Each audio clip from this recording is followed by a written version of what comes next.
终究还是刀子嘴豆腐心。尽管事先坚决表明不让沈浩明送他回家，可最后还是坐上了沈浩明的奔驰大 G。车内原本平静的氛围，却因蒋亮曾对许妍施以援手这件事而急转直下，二人再度陷入激烈的争吵之中。许妍一股脑地将心底的积怨倾吐而出，她直言自己第一次与沈浩明见面时假装晕倒，在学校她学习的是街舞，而非优雅的芭蕾。沈浩明每次送她的礼物都像是早已过时，就连他那标志性的大油头，多年来一直未曾改变，还有他故意戴上眼镜，试图营造出的老前锋。甚至许妍还提及在沈浩明之前，自己有过不少感情经历，而沈浩明也不甘示弱，他透露给许妍包扎伤口的创口贴其实是秘书买的，当时在工作室念出的网络博文也是自己故意为之。许妍为他挑选的衣服，没有一件能让他满意，就连在许妍家宴上品尝到的菜肴，也让他觉得味同嚼蜡。在激烈的争吵声中，沈浩明一气之下将车停在路边，两人关系瞬间降至冰点，再次分道扬镳。3天后8号上午10点民政局办离婚。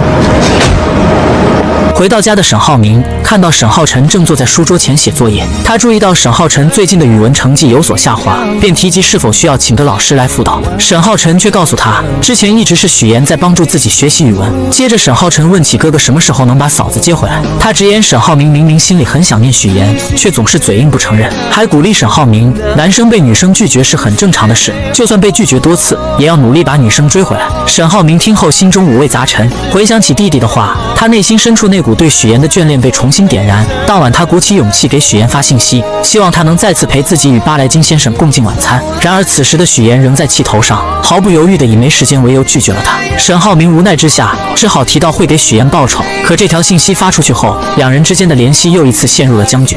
怎么追回来？难道还要跟他吵架吗？我真是一头猪！另一边，获得100万资金注入的许妍全身心地投入到公司装修中，她精心挑选场地，租下了一个宽敞明亮的空间，还购置了各种全新的电脑等设备。严一方就这样从一个在家办公的简陋小工作室，摇身一变成为了一家初具规模的小公司。许妍看着焕然一新的办公环境，心中充满了对未来的期待和憧憬。与此同时，沈父在晚上约见了沈浩明。原来公司即将围绕018号项目展开开发工作，而在开发过程中，意外发现核心区域有一块120亩的土地，竟然在10年前就被沈浩明收购了。父子俩在夜晚的灯光下就此事展开了深入的交谈。沈浩明回忆起10年前的情景，那时这块地不仅远离市区，而且十分荒芜，几乎没有任何开发价值，所有人都对他避之不及。但沈浩明却独具慧眼，他敏锐地察觉到这块地距离高铁站非常近，随着交通的发展，未来人们一定会围绕高铁区域进行规划和建设，这里必将蕴含着巨大的商机。于是他积极动员大学同学一起投资，最终成功拿下了这块地。如今面对公司的发展需求，沈浩明经过深思熟虑，决定无条件将这个项目送给公司。他感慨地表示，从与沈浩辰以及许妍的这些事情中，他深刻意识到自己和父母之间存在着难以跨越的理解鸿沟。但经过这段时间的种种经历，他也真切地感受到父母一直以来对自己的包容和默默支持。因此他希望通过这次无条件的奉献来表达自己对父母的感激，也希望能借此缓和与父母之间的关系，开启新的相处模式。这样，浩明，如果这一次你能够促成和巴莱金的正式合作，并且能够开拓金达对海外的市场，那老爸给你一个承诺，我会让你进董事会。欢迎加入严一方，谢谢你们来帮我。严姐，你在哪我就在哪。放心，严姐，我会好好干的。严一方在许妍的细心筹备下正式宣告成立，他招来了一批充满活力与创意的新员工，为严一方的完善与发展出谋划策。严一方还吸引了蒋亮的目光，于是一家正规的服装公司开始有条不紊地运作起来，一切似乎都在朝着美好的方向前进。然而就在许妍满心欢喜地规划着公司未来时，手机闹钟冷不丁地提醒他，明天8号是与沈浩明约定去民政局办理离婚的日子。他犹豫片刻后，还是拨通了沈浩明的电话，提及明天去离婚的事宜。电话那头的沈浩明却称自己正在俄罗斯出差，与巴莱金先生洽谈重要合作，之后还要奔赴其他国家。说完便匆匆挂断了电话。可事实上，沈浩明正身处国内的世界之窗游乐园。挂断电话后，他穿梭在各个国家样式的建筑之间，不停地拍照留念，仿佛要将这些异国风情都定格在镜头里。几天后，在公司忙碌的许妍越想越觉得沈浩明的行为有些蹊跷，他放心不下，便打电话给陈琳询问沈浩明的下落。得知沈浩明在莫斯科后，他虽心有疑虑，但还是挂断了电话。好，我这2天不在公司，有什么事情电话联系。出乎所有人意料的是，许岩竟在沈浩明家门口将他堵了个正着。原来许岩从陈琳处得知沈浩明在俄罗斯，可沈浩明却谎称自己在亚历山大。对啊，就俄罗斯的亚历山大嘛。亚历山大在埃及啊。谎言被拆穿，沈浩明有些慌乱，无奈之下只好编造借口，称自己今天约了医生，要去医院看病。许岩只好陪着沈浩明前往医院。到了医院，经过一系列检查，沈浩明身体并无大碍，但他哪肯轻易放过这个拖延离婚的机会，于是又要求医生给自己进行全方位的体检。他故意磨磨蹭蹭，在各个检查项目间来回折腾，只为能多拖住许岩一些时间，让他无法与自己顺利离婚。在最后的体检环节，沈浩明更是夸张，直接在厕所待了半个小时，最后还是许岩实在等不及，去厕所叫他出来。现在4点55了，5点半就下班了，来不及了。哎呀，来感觉了。哎呀，来感觉了，憋着，离完婚再弄。当两人终于赶到民政局时，却被告知民政局已经停止受理业务，离婚日期只能推迟到下个月的8号。沈浩明的计划看似得逞，他心中暗自窃喜，而许岩则气得满脸通红。但我也没用，规矩不是我定的。下个月8号，太没辙了。第二天，蒋亮以了解投资人的名义约许岩出来，两人一同来到电影博物馆，馆内陈列的经典电影海报和道具。蒋亮看着周围的一切，缓缓说起自己的过往。他小时候只有妈妈陪伴在侧，每天下午妈妈都会陪他一起看电影。上大学时，为了家族的事业，他不得不放弃自己热爱的电影梦想。就在许岩沉浸在蒋亮的故事中，与电影里出现的摩托车拍照留念时，蒋亮突然凑上前，邀请许岩成为自己的第一个乘客，试图拉近与许岩的距离。然而就在这时，一个女孩突然出现。女孩的出现让许岩瞬间明白了蒋亮花花公子的真面目，他心中对蒋亮的好感顿时消散殆尽。另一边，沈浩明独自在酒吧里借酒消愁，试图用酒精麻痹自己内心的痛苦。这时方磊来到酒吧，看到沈浩明失魂落魄的样子，他心中嫉妒不已，开始阴阳怪气地说起许岩和蒋亮勾结在一起的事情，还恶意诋毁许岩是个勾引别人的女人。但沈浩明对此却毫无反应，在他心中许岩始终是自己的妻子。方磊见状更加生气，他觉得即便沈浩明和许岩感情出现问题，自己在沈浩明心中也依然比不上许岩。愤怒之下，他直接拿起沈浩明桌子上的酒泼向了他，酒水顺着沈浩明的脸颊流下，他却没有丝毫躲避。酒保见状赶紧上前将方磊抱了出去。方磊离开后，沈浩明依旧坐在原地，这一刻他似乎更加清晰地意识到自己还是忘不了许岩。蒋亮还是按捺不住内心的欲望，试图与许岩的关系更进一步。他借着各种由头频繁地出现在许岩身边，然而许岩却始终保持着清醒的头脑，他义无反顾地拒绝了蒋亮的靠近，表示自己目前仍处于婚姻状态，即便与沈浩明之间存在着感情问题，但这绝不是他接受另一段感情的理由。同时他也强调蒋亮是个很出色的投资人，不希望因为两人之间可能产生的私人纠葛而影响到投资相关的事宜。但他们不知道的是，此时的沈浩明恰好就在不远处，将二人的对话一字不落地听进了耳中。沈浩明心中五味杂陈，既有对许岩坚守婚姻底线的欣慰，又有对蒋亮基于许岩的愤怒。犹豫片刻后，他深吸一口气走上前去，假装自然地挽起许岩的肩膀，故作轻松地说道自己原本就打算来接许岩。随后两人便告别了蒋亮。你身上已经有很多花花公子的表现，不要再加上一个不道德的第三者。离开蒋亮后，沈浩明和许岩一同走进电梯。电梯里气氛有些微妙，沈浩明还沉浸在刚刚许岩所说的话中，幻想着那些话都是他的真心话，内心燃起了一丝复合的希望。于是他鼓起勇气向许岩表达了自己想要再次复合的想法。然而许岩却毫不犹豫地拒绝了他。他眼神平静而坚定，告诉沈浩明他们之间已经再无可能。他表示会尽力将事情的影响降到最低，只希望能够顺利地拿到离婚证，从此各自开启新的生活。沈浩明听后心中一阵失落，却也无可奈何。把手拿开。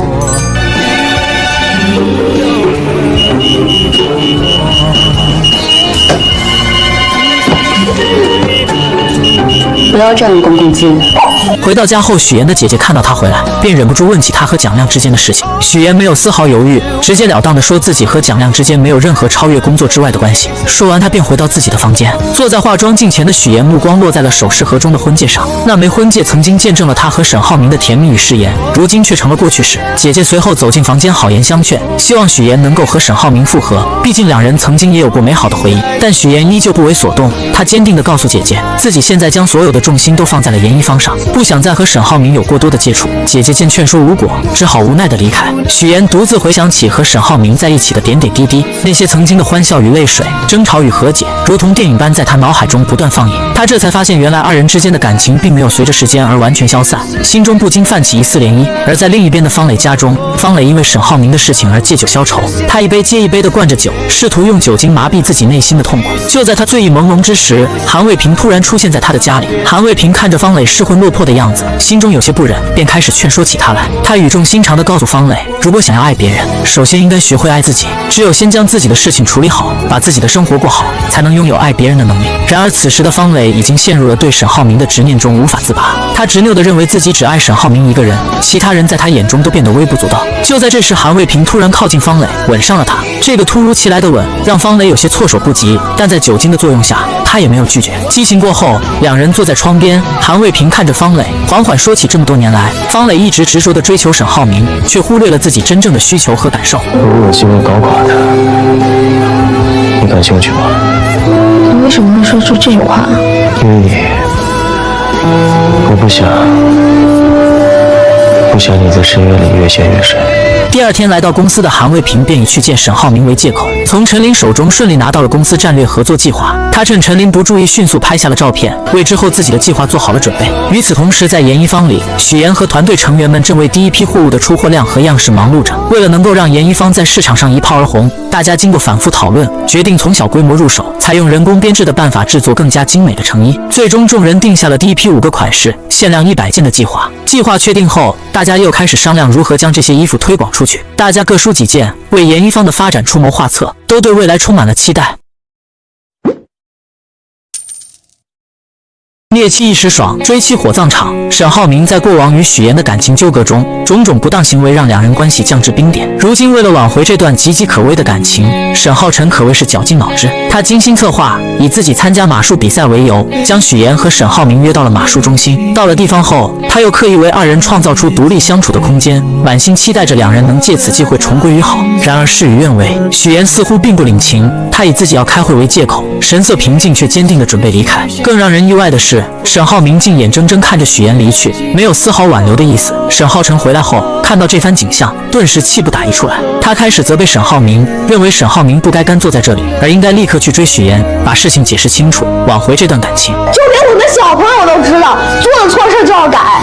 您惹嫂子生气了，现在她不理你了，你不得主动出击啊！回到家中，沈浩明又遭到了母亲的劝说。沈母语重心长地说起许妍对沈浩明的感情，他表示许妍对沈浩辰的关心，其实都是源于对沈浩明的在意。这么多年过去，沈母也看出了许妍对沈浩明是真心实意的，而如今两人走到这一步，他觉得自己也有责任，当初不该用门当户对这样世俗的标准去要求许妍，这才造成了如今这难以挽回的局面。沈母还说自己很喜欢许妍，从她身上能看到自己当年的影子，那股坚韧和对感情的执着。答应妈妈，我不管你用什么方法，都把妍妍给我追回来。娶她的时候就没想过跟她分开。第二天来到公司的沈浩明又受到了陈琳的规劝，陈琳苦口婆心地劝他与许妍复合，还给他出主意，让他可以利用别人来帮助自己和许妍重新恢复感情。陈琳建议从许妍的男性朋友入手，寻求他们的帮助，或许能打开许妍的心扉。而在另一边，林媛意外地在医院撞见了于一鸣和一个女生坐在一起，那女生神情哀伤，于一鸣则在一旁轻声安慰着。林媛觉得这是个机会，便赶忙叫来了乔琳。乔琳赶来后，看到这一幕，嘴上虽然说着自己没关系，自己相信于一鸣，但他的眼神中还是闪过一丝失落，随后便默默地离开了。林媛看出了机会，立刻追了上去，对乔琳说他和于一鸣不合适，自己心中一直离不开他。然而乔琳虽然今天亲眼看见了于一鸣和别的女生在一起，但她深知自己和林媛之间实在不合适，于是毅然决然地拒绝了他。第二天，乔琳主动找上了于一鸣，她鼓起勇气说出了自己内心的感情。于一鸣，我喜欢你。之后，他提起了当天在医院看见于一鸣和女同事坐在一起的场景，他觉得两人之间似乎有更多的事情需要考虑。于一鸣连忙解释说，当天是女同事第一次遇见治疗无效去世的病人，自己只是去安慰一下。可乔琳心中还是有所芥蒂，她不知道自己是否还能完全信任于一鸣，也不确定两人的感情是否能经得起这样的考验。所以，我想有没有可能用1个星期的时间，我们彼此都再想想清楚呢？这1个星期，我们不要联系了。然而之后，沈浩明找上了于一鸣，两人在酒馆中相对而坐，脸上都带着几分落寞。他们开始倾诉彼此之间遇到的感情问题，都觉得自己无力挽回心上人的心。在这个艰难的时刻，他们都需要对方的帮助来度过这场感情危机。经过一番交谈，两人一拍即合，挽回女友计划就此敲定。他们决定互相帮助，利用彼此的优势和资源为对方出谋划策，试图重新赢回心上人的爱。我们结盟吧，我们都喜欢上了这对姐妹，姐夫、妹夫，姐夫、妹夫。明天有空吗？我们咖啡厅见。浩辰学校的事。许岩因为沈浩辰的事情决定明日约见沈浩明。另一边，沈浩明正身处酒吧，收到许岩邀约信息后，本打算同意，可军师于一鸣却阻止了他发送同意的消息。于一鸣深知，若想真正获得许岩的原谅，必须主动出击。在他的极力劝说下，沈浩明当机立断，决定今日便直接前往许岩家。沈浩明风风火火地赶到许岩家，踏入家门，却见许岩正在厨房忙碌，精心准备着许多饭菜。他心中好奇，忍不住询问今日家中是否有其他客人。然而许岩并未多做回应，自顾自地将沈浩辰的资料发给沈浩明。沈浩明心中却泛起了别样的涟漪，他误以为许岩家中藏着其他男人，顿时心生疑虑。为了探寻真相，沈浩明灵机一动，借口要修理家中的路由器。他在许岩家中四处走动，看似专注地修理着，实则目光在各个角落扫视。修好路由器后，他又以测试信号为由，在许岩家中展开了一番地毯式搜索。他先是小心翼翼地打开许岩房间的衣柜，接着又蹲下身子查看床底下的情况，不放过任何一个可能藏人的角落。然而即便他将整个家中都翻了个底朝天，也没有发现任何其他人的踪迹。找什么呢？此时许岩准备送客，可就在他即将开口之际，沈浩明突然瞥见了沙发上放着的准备更换的窗帘。这窗帘我可以自己换。哦，没事，我帮你换。女生登高很辛苦，很危险。真的不用你帮我。我来吧。于是便开始帮许岩换窗帘，这一换便是好几个小时。窗外的天色从明亮逐渐转为昏暗，夜幕悄然降临。沈浩明看着满桌丰盛的菜肴，心中涌起一股想要留下的念头。他想着能品尝到许岩亲手做的饭菜，可许岩却毫不留情地拒绝了他，明确表示让他先回去。就在沈浩明无奈准备离开的时候，门铃突然响了起来。终于来了。你说什么？我说客人来了。沈浩明心中一紧，目光紧紧盯着门口，满心期待着看到那个让他嫉妒的人。然而当门打开后，出现在眼前的却是乔林和当时严一方的两位小伙伴。沈浩明瞬间换了一副面孔，俨然一副家中男主人的姿态，热情地招呼着他们进屋。可此时乔林从许岩口中得知了事情的来龙去脉，心中对沈浩明的行为颇为不满，决定好好教育他一番。大家围坐在一起，开始以各种方式阴阳怪气地调侃沈浩明。该死，前任怎么又给我发信息了？这烦死了，烦死了！有些男人吧就是这样，人家全心全意爱着他的时候呢，他不当回事儿；等别人不爱了，他倒是放不下了。你们说这种男人是不是有病？面对众人的嘲讽，沈浩明却丝毫没有感到尴尬。他从军师于一鸣那里学来了厚脸皮的秘诀，坚信只要自己不尴尬，尴尬的就是别人。他不仅没有生气，反而笑着说起公司旗下有一个商场即将开业，邀请大家前去购物，所有费用他全部免单，还安排秘书一同前往为大家提供服务。沈浩明的这一招超能力果然奏效，很快就赢得了两位小伙伴的好感。那要形容沈总的话，就是平易近人，自信有爱，两眼独绝，公子无双。许岩见状走上前来，提醒沈浩明回家准备明天关于沈浩辰学校的事情。沈浩明见目的已达成一部分，便顺势离开了许岩家。然而沈浩明并没有真的回家，而是又来到了酒吧，与军师于一鸣再次碰面。两人围坐在一起，开始商讨新的对策。于一鸣思索片刻，提出了 Plan B 苦肉计。第二天，陈琳按照计划来到了许岩的严一方。一见到许岩，陈琳便一脸认真地诉说起沈浩明对她的思念。她说自己多次看到沈浩明想要见到许岩，却总是因为各种原因未能如愿。即便在公司忙碌或是出差在外地的时候，沈浩明也总是深深思念着许岩，整个人长期处于悲伤的状态。本以为这样的诉说能打动许岩，让他对沈浩明心生怜悯，可许岩却只是静静地听着，脸上没有丝毫感动的神情。但我就是想知道，什么偷拍能怼得这么紧？沈浩明也挺配合的呀，还不走？哦，对不起，老板，失败了。沈浩明的苦肉计终究还是以失败告终。闲来无事的他翻起了朋友圈，不经意间，许岩和蒋亮的动态映入他的眼帘，许岩和蒋亮竟同时出现在了同一个电影博物馆中。两人虽未有过多亲密举动，但同处一个画面的场景，还是像一根刺，狠狠扎进了沈浩明的心。沈浩明向来是个行动派，一旦认定目标便绝不迟疑。第二天，他便雷厉风行地动用各种关系和资源，将那个电影博物馆里的所有东西都买了下来。他心中暗自盘算着，等蒋亮再次来到这里时，看到自己辛苦维持的地方突然易主，那表情一定十分精彩。蒋亮如往常一样来到博物馆，可眼前的景象却让他大吃一惊。原本熟悉的一切都被沈浩明买走了。就在他满心疑惑时，手机突然响了起来，是沈浩明打来的。电话那头，沈浩明的声音带着几分得意与挑衅：“喂，见一面。”“好啊。”情敌见面分外眼红，两人一见面便开始了激烈的斗嘴。蒋亮率先发难，他趾高气扬地说沈浩明如今和许岩早已没了关系，而自己和许岩是合作者，这种合作关系远比沈浩明那虚无缥缈的过往要实在得多。他故意强调自己在许岩生活中的重要性，试图以此来打击沈浩明的自信。沈浩明岂会轻易认输？他立刻反驳道，自己和许岩是名正言顺的夫妻，这份关系是受法律保护的，绝不允许有第三者插足。他还指出蒋亮不过是碰巧成了许岩的投资人，就算没有蒋亮，以许岩的能力和才华，也一定能取得成功。回到公司后，沈浩明从陈琳口中得知了一个重要消息：巴莱金先生为了能与沈浩明的公司达成合作，打算对沈浩明的公司展开为期3个月的细致考察。这让沈浩明意识到自己与许岩之间的关系已经变得越来越重要。随后，沈浩明吩咐陈琳将电影博物馆里的东西全都丢进仓库，又让人帮忙买一些化妆品回来。傍晚时分，他径直找到了乔琳。在乔琳面前，沈浩明终于说出了自己的心里话。他回忆起那天去离婚的场景，当时他内心充满了恐惧，第一次害怕面对一件事情。他如今已经不想失去许岩，他原以为可以用各种物质条件留住许岩，却没想到许岩毅然决然地选择了净身出户。乔琳听后面露难色，他表示自己不好介入他们二人之间复杂的关系。沈浩明见状，话锋一转，提到了于一鸣。一听到于一鸣的名字，乔琳瞬间来了精神。沈浩明告诉他，于一鸣目前状态很差，整天都在想着如何才能让乔琳不再生气。我是真没想到你能跟于明待在一块啊！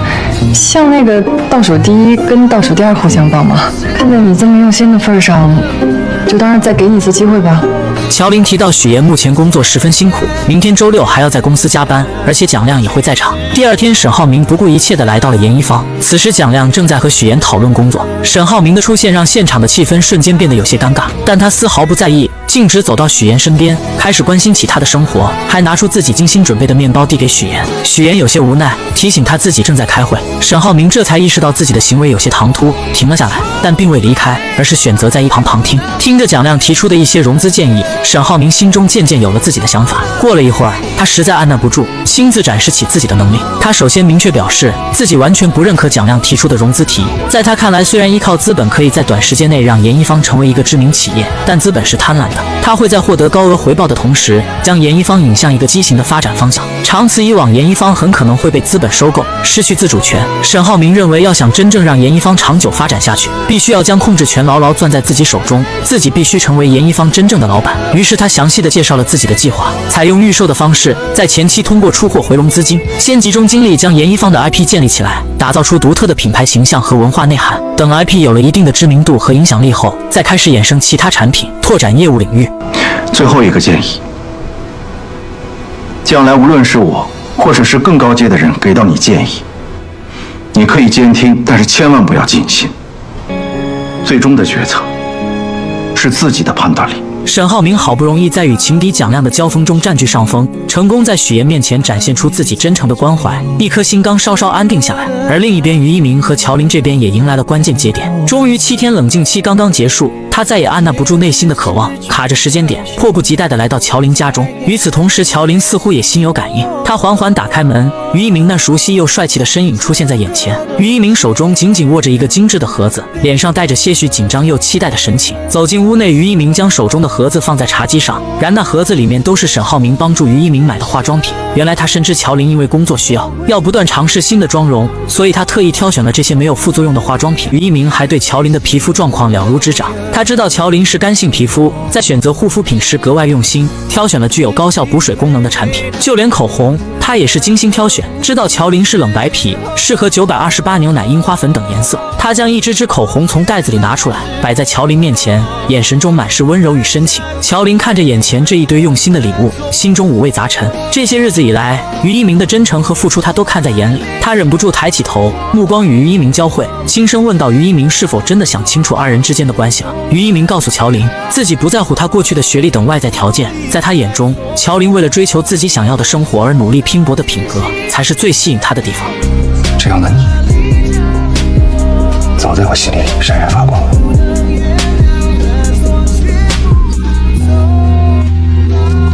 所以我很确定，我喜欢你，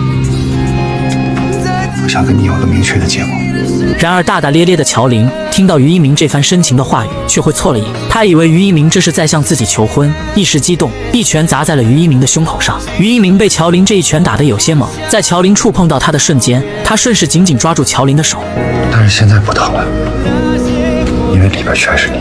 于一鸣缓缓靠近乔琳，他的脸越来越近，乔琳能感受到他呼出的温热气息，他的心跳不由自主地加快，脸颊也泛起了红晕。终于，于一鸣的嘴唇轻轻贴上了乔琳的嘴唇，这个吻轻柔而又深情，仿佛包含了他们所有的情感和期待。这个美好的夜晚，月光透过窗户洒在他们身上，他们在拥吻中确定了彼此的关系，所有的犹豫和不确定都在这一刻烟消云散。姥姥，您仔细看啊，我们这衣服上面全都是纯手工的，您肯定懂，一针一线，这都是非遗文化。许妍与乔琳一同出现在姥姥面前，通过视频通话，将严一方精心制作的新款服饰逐一展示给屏幕那端的老人。许妍还特别提到自己亲手为姥姥设计缝制了一套专属服饰，这份心意让视频那头的姥姥笑得合不拢嘴，直称自己是严一方最忠实的满级铁粉。在一片欢声笑语中，姥姥带着满足的笑容结束了通话。然而挂断电话后的许妍心中却泛起了层层涟漪，她深知姥姥总是以笑容掩饰着对她的思念与牵挂，即便心中渴望相聚，也总是担心自己的到来会打扰到孩子们的工作与生活。这份深沉的爱让许妍更加坚定了要在荆州站稳脚跟，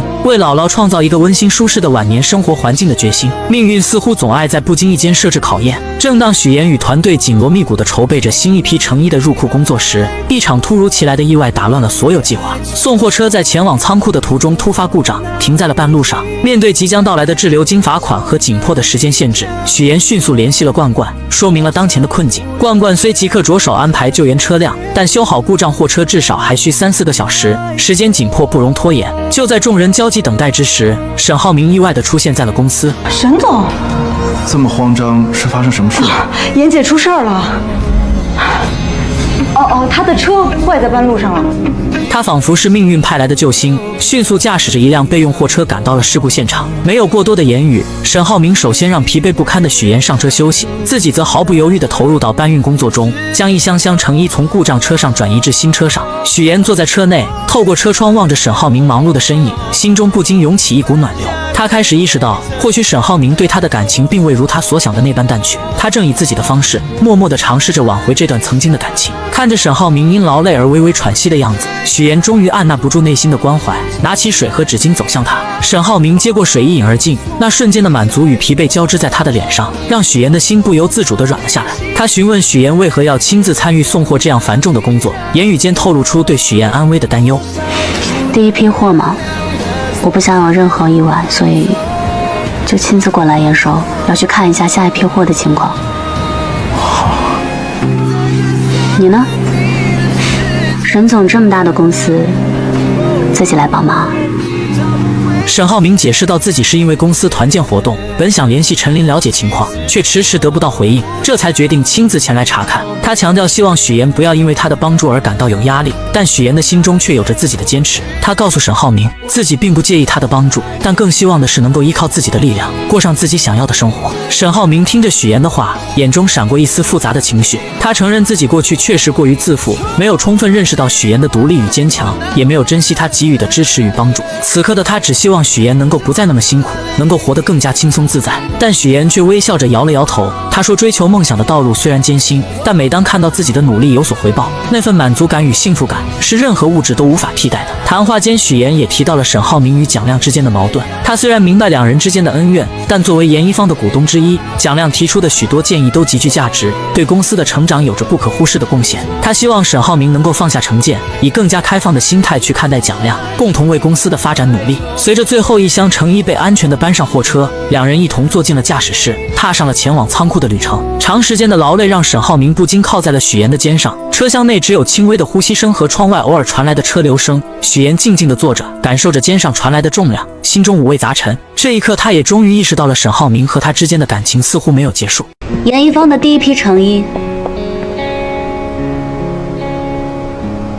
全部售罄。严一方凭借卓越的质量与独具匠心的设计，迅速在市场上站稳了脚跟，用户反馈退货率极低，好评如潮。这不仅是对产品本身的认可，更是对严一方品牌信誉的肯定。许岩敏锐地捕捉到这一市场信号，决定乘胜追击，启动第二批预售计划。他有着更为宏大的蓝图，若第二次预售能取得预期成功，那么第三批预售便可尝试在线上铺开，同时增设生产线，提升产能，以满足日益增长的市场需求。此外，他还计划深化线上营销策略，为第二批衣服的推广做好充分准备，确保各环节无缝衔接。各位，现在我们全力的备战第二批成衣销售，各部门注意工作衔接，保持节奏。然而山海浮沉，成功背后往往隐藏着未知的挑战。次日，当许岩踏入公司时，一个棘手的问题摆在了他的面前。第二批成衣尚未正式发售，市场上却已出现了同款仿制品。这些仿制品虽外观相似，但面料与做工却大相径庭，价格更是低廉的令人啧舌。我们的这款卖3999，他们这个才卖399，而且上线一天卖了几百件，我们总共才上线100件。更糟糕的是，对方不仅利用低价策略疯狂抢占市场份额，还雇佣网络粉丝及博主对严一方进行恶意抹黑，企图通过宣传击垮这个新兴品牌。面对这突如其来的危机，许岩迅速冷静下来，开始分析可能的原因。他推测，要么是工厂内部泄露了设计图纸，要么是有人故意购买黑稿进行打压。然而现实比预想的更为残酷，店铺订单骤减，退单率飙升，而工厂方面不仅否认泄露图纸，还提出了预先支付30%定金的要求，这无疑让严一方的处境雪上加霜。此时的许岩才明白，这次严一方真的遭到危机了。与此同时，蒋亮从姐姐那里得知了严一方的困境，姐姐建议立即终止与严一方的合作，认为在这次危机中，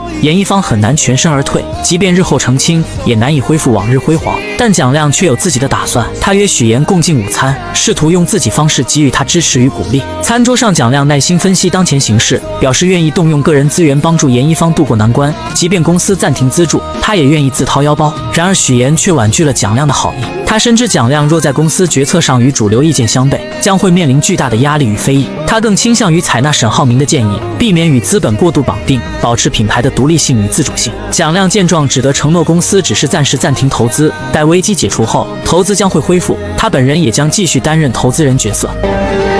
但我觉得这件事情呢，也不是坏事，起码让我知道了我有一个这么好的投资人，有一个这样有情有义的朋友。回到公司后的许岩看到团队成员们士气低落，他深知此刻需要的是团结与信心，于是他组织了一场紧急会议，共同面对挑战。会上他做出了决定，首先对所有正规渠道购买的衣服实行全额退货退款，其次暂停与涉及抹黑行为的博主合作。随后他决定不再删除任何负面言论，而是选择正面回应，直面危机。同时许岩还宣布了第3批衣服的制作计划，强调此次必须严格保密设计细节，一旦设计完成，立即投入生产，以更快的速度回应市场需求。然而危机似乎并未就此止步。正当严一方全力应对网络言论时，物料供应商也找上门来，要求提前结清尾款，以防严一方因资金链断裂而无法履行合同。供应商态度坚决，表示这是为了降低自身风险。乔林试图以合同约定为由进行拖延。张经理，咱们也合作挺长时间的了，您今天闹这么一出，这说难听点可叫落井下石。既然您这样，那我也不客气的告诉您，钱你今天肯定拿不到，一切只能按照合同办事。你要是再这么继续闹下去，请你出去。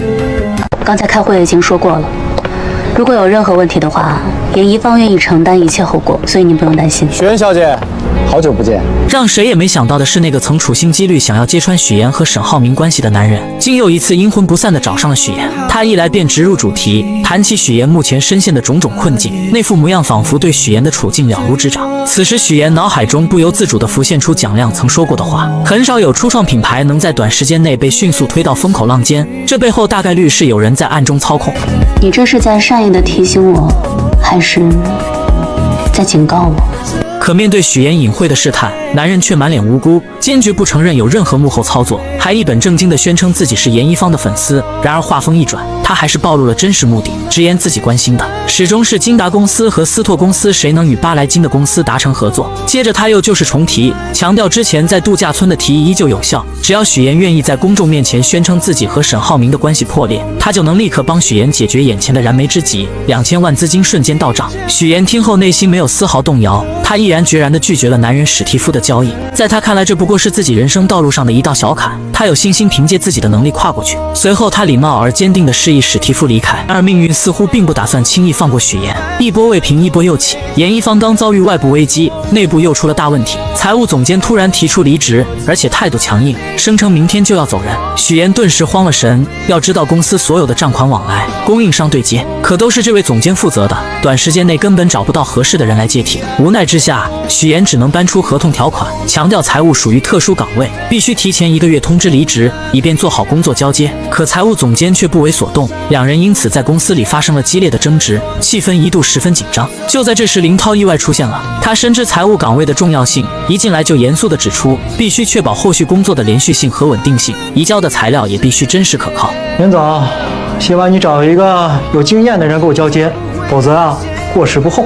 巧了，本科财务专业，硕士金融专业，有会计证，惹到我算你踢到钢板上了。原来林涛原本打算回老家，但因为之前的一些事情，心里一直过意不去，想要当面向许妍道歉，于是便来到了这里。林涛不愧是从银行出来的专业人士，一接手财务工作就迅速进入了状态，有条不紊地处理着各项事务，一直忙碌到深夜。乔林看到林涛如此辛苦，特意送来泡面。林涛趁机向乔林透露了公司目前的严峻形势，账目上这个月资金只出不进，按照这个速度只能维持1个月了。第二天，许妍又迎来了新的挑战，上次来的材料供应商，这次竟然带着物流和生产商一同前来。三人一见面就气势汹汹地提出，第3批订单的定金必须提高1成。尽管此时公司账户上资金紧张，但为了维持合作关系，许妍不得不勉强同意。可这三人得寸进尺，紧接着又要求许妍结清第2批的尾款。面对三人的步步紧逼、咄咄逼人，许妍没有丝毫退缩和畏惧。没问题，但我也有一个要求，一旦你们收到了款项，严一方将永远跟你们停止合作。我是不是已经很够诚意了？不会再打电话给他。别接电话，有信号。别接电话。谁？哎呦，没人叫你，我来，你叫我，没事。哎，好。哎呦呵，这不是我家，这是哪儿？这是去你家的路上啊？这不是，是要掉头。不是，你去哪儿？严总，我刚刚在打款的时候，发现账面上出点问题，您看一下。联系到小董了吗？打他电话空号，微信也注销了。如果要搭配银饰的话，尽量是黑色的银。我们在千蓝杯的比赛资格被取消了。老师，我们已经尽最大的努力在消除这些负面的影响。可是舆论还在啊，闹得沸沸扬扬，真假难辨的。你们还是请回吧。如果许妍知道巴莱金对沈浩明有3个月的考核期，那他对沈浩明所做的一切有什么想法呢？这么着急敷衍啊，徐小姐？我只想给你一个好心的提醒，他鞍前马后的帮你解决问题。你有没有想过，他所做这一切的目的，只是为了稳住你，不让你离婚，并不是爱你。欺人太甚！来人，斩！不要杀我夫君呀！不要！哎呀！沈浩明，你不要跟我说是巧合。真的是，你以为我想吗？换作是我也不会相信这么巧合，好吗？他现在肯定误会我是那种耍心机、死缠烂打。但是我觉得啊，这招人喜欢的可以叫锲而不舍、迎难而上；这要是招人厌烦吧，他应该叫死皮赖脸、狗皮膏药。所以他没有在演戏。演了。肇事行凶，欺人太甚！来人，斩！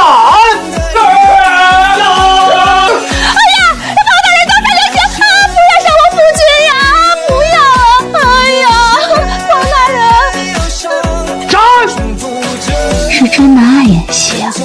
我曾经是一个不懂爱的人，于是，在自以为是的功利当中，失去了一个最为我着想的人。如果你再次问我是一个怎么样的人，我会跟你说，我是那个发现我自己还是爱着你的人。沈浩明这情况怎么样了？兄弟，沈浩明那边我还在。沈劲松打算让沈浩明进董事会。你刚才让我们无论如何得阻止这件事情。我记得上次喝酒，你说你姐在英国还怀孕了，那孩子不会是沈浩明的吧？